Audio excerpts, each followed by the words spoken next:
Hey guys, JB here from Alpha Wolf Consulting, coming to you today with the next session in the Alpha Wolf Personal Development and Expansion series.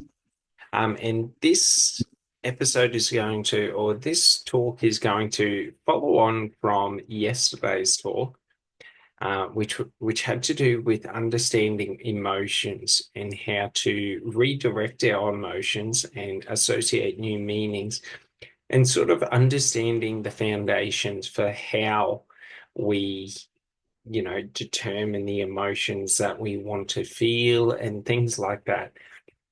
So we understand that one of the primary things to do when we are constructing our subconscious mind is that our emotions are linked to active memories. So our memories of experiences and past experiences are very closely linked to our emotional states and our emotions. So it's very, very important to understand that there are two ways in which we can reprogram our subconscious thought, or two layers to reprogramming our subconscious thought. So the first way is when I feel an emotion, I analyze it, I become aware of it, I understand the meaning of that emotion and the why behind why I'm feeling it, why I'm experiencing it. And then the other way is through using beliefs. So through using language patterns and structuring our synaptic pathway to run specific language patterns, beliefs, words, whatever it may be, affirmations, statements of power, whatever it may be. So to understand this is just to understand when we talk about anything to do with this subconscious mind, what we're talking about is understanding that our subconscious mind only understands in emotion and feeling. So our subconscious mind can only ever communicate to us in emotion and feeling. So when I'm trying to, you know, reprogram in new language, it's through the emotion and feeling I have around that language that allows me to assess if I have done it right in my subconscious or if I haven't. So our subconscious mind, when reprogramming it, it's all about emotional sensation, experiencing it emotionally. So to reprogram our subconscious, okay, through psychology, kinesiology, what we are doing is we are crossing the hemispheres. When I cross the hemispheres with my arms, with my legs, whatever it may be, I'm activating my left hemisphere and my right hemisphere simultaneously. So when we're using this to influence our emotional states or the emotions that we are feeling, what we're trying to do is reprogram in a new language pattern or statement or affirmation or whatever it may be. And we are artificially assigning the meaning, of why we want to feel this way along with it. So it's through understanding, if we're implanting or altering our emotions to feel happy. Well, when I'm saying I am someone who is happy, peaceful, and loving in all moments of my day, when I'm saying that again and again and again, I'm thinking and visualizing all those experiences and moments. And I'm associating that terminology to those memories. And when we do this, what happens is that when I feel an emotion that I don't like, my conscious mind, or not so much my conscious mind, but my subconscious mind will run the language pattern, and the language pattern will trigger the memory or the stimulation of the visual or that sensation. So it's a way for us to associate through associating meaning and memory, I'm now able to feel what happiness feels like. So if I say I should be happy, I know what happiness feels like. I have the sensation and the memory of feeling happy. So to understand this is just to understand it's a very, very simple process of just conscious conditioning of when I say I'm a peaceful person, what does peaceful mean? Like I'm feeling and associating that experience or that memory with that statement or that word or that language pattern. And this is the important thing because what we are doing with the language is strengthening the synaptic pathway to associate negative emotions to running a specific logical or language pattern. And then we are assigning or allocating or associating an emotion, not an emotion, but the meaning behind that emotion through our experienced memory or audio, video, or not video, but visual or sensationary. So feeling good, that sensation of feeling good, we're associating that to what we say is makes us feel good, if that makes sense. So it's very important to understand that there are two practices that we are doing simultaneously. One is that we are doing the language pattern and repeating it and repeating it and repeating it. But while we're repeating it, we're thinking about those memory associations that we're trying to create. And all we do is cross the hemispheres and then start implanting or repeating the statement or the language pattern that we want to associate to the emotion or the feelings and the meaning and the memories. So that is so that when I feel this negative emotion, the first trigger triggers the language pattern. The language pattern then triggers the meaning and the memory is what triggers the altered state, emotional state. So what we're understanding is that we're just conditioning in triggers for automated processes to run in our subconscious.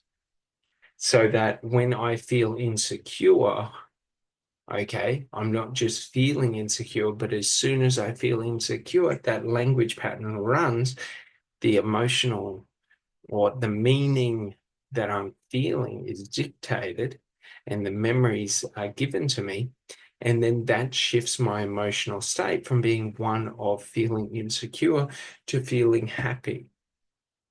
So it's very important that we understand like this is the process, the natural process that we are trying to adapt and mold. So we use language and we repeat language. And we're not just repeating it all day, every day. It's when when I feel that trigger, I have a specific language pattern that I run. And I run it again and again and again. So there's two parts to it. The first part is ingraining that language pattern. We do it again and again and again and again and again and again in the full brain activation pose or crossing the hemispheres until we feel an emotional shift. And that emotional shift indicates that our subconscious has altered the synaptic pathway. Like it's confirmation that the synaptic pathway has been developed. It doesn't mean that all the work's done.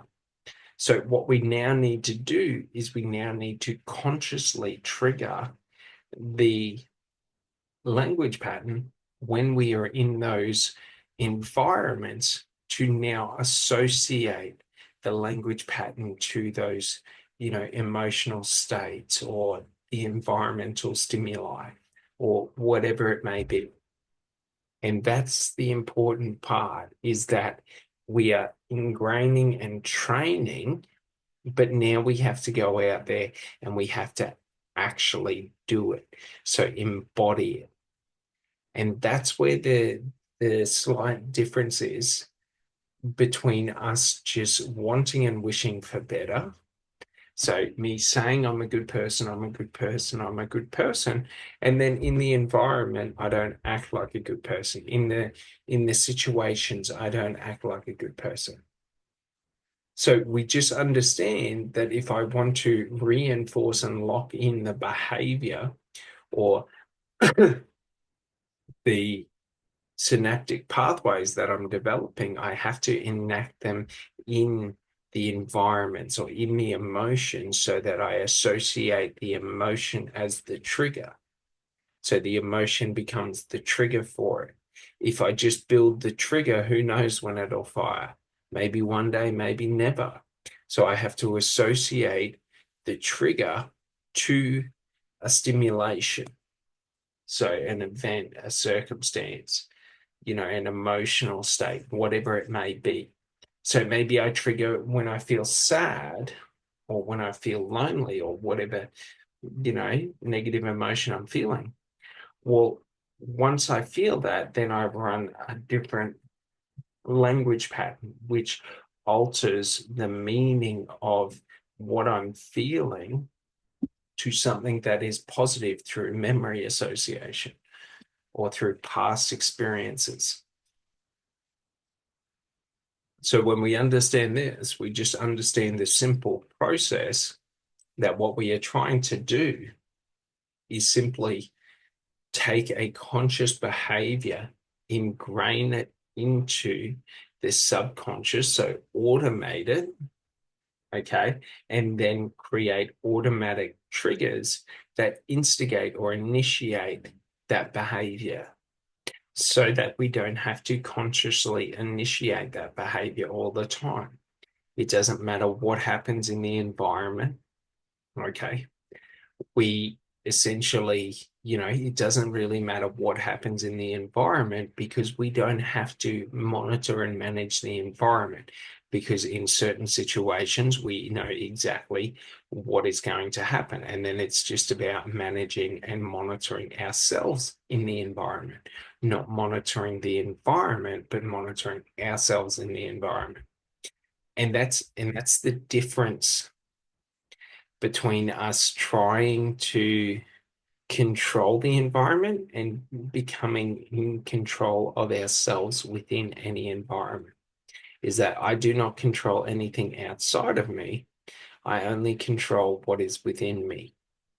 So, for example, like the water doesn't control the flow, but the water goes with the flow. If there's no flow, the water doesn't go. If there's flow, the water goes. If there's a rock in the river, the water goes around the rock. If there's enough water build up, the water pushes the rock. So it's sort of like we just move with it to the point of, you know, the environment or the external people to me don't dictate my emotions. When it's a happy time, I can be as happy as I want.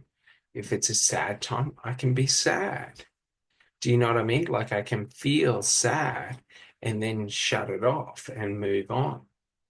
So it's about understanding the control we have on it, and that's just through the thought process or what we're focusing on, where our focus and attention is.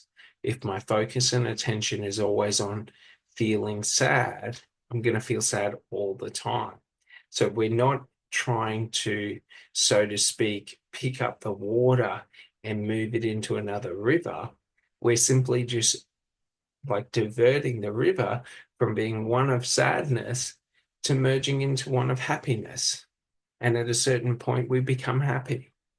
Like that's all it is. So it's sort of like if I feel sad and I'm feeling sad, lonely, depressed, whatever it may be, and I'm feeling sad, like if I choose to focus on things that make me happy, like and redirect my attention and energy towards those things, I might be sad for a bit, sad for a bit. Now, all of a sudden, I'm happy and I'm happy and I'm happy. So it's just in understanding that we're not trying to change and never feel sad. It's that I get to choose the direction and the flow and the speed at which we move through this river. So if I want to move or jump ship to be happy, I can jump ship and be happy. If I want to stay in sorrow for a little bit longer, I can stay in sorrow for a little bit longer. Okay, so it's just through understanding that all we are doing is creating like to automate anything, any behavior within us. We just make it unconscious.